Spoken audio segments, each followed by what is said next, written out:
MTK برند، تجربه تجارت بین المللی. مهندس طارق احمد، مؤسس MTK برند و رئیس هیئت مدیره، متولد سال 1972 میلادی، زاده در عراق سلیمانیه می باشد. مذهب و دین ایشان مسلمان و وابسته به هیچ حزب و نهاد سیاسی نمی باشد.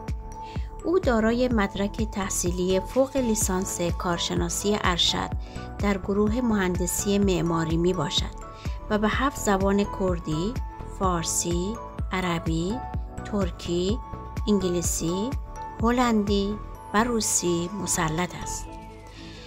وی در زمینه فرهنگی نویسنده 6 کتاب به زبان کردی است که یکی از کتاب‌هایشان تألیف و به عنوان یک سریال کردی اکران شده است و دیگر کتاب‌هایشان در خصوص حوزه اقتصادی و مقررات حقوقی می باشد. در زمینه علمی مهندسی کارهای جهانی از جمله در عراق انجام شده است که همه آنها با موفقیت به پایان رسید.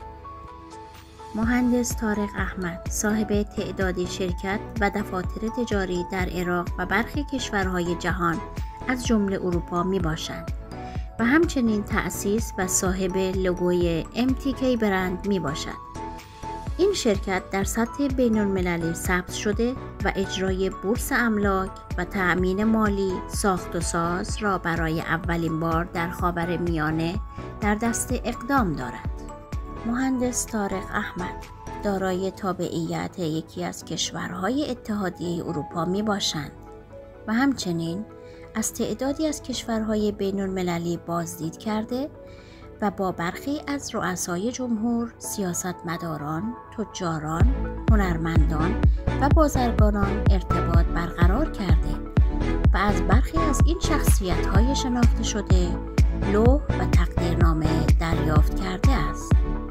در تعدادی از سمینارهای بین المللی و محلی از شاهزادگان مختلف شرکت کرده و صاحب نظر، آرا و اندیشه ها و اختراع در زمینه اقتصادی بوده است.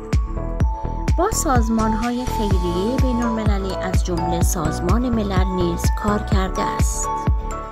وضعیت تأهل: مهندس طارق احمد متأهل و دارای همسر و فرزند می باشد که آینده آنها در کشورهای اتحادیه اروپا تضمین شده.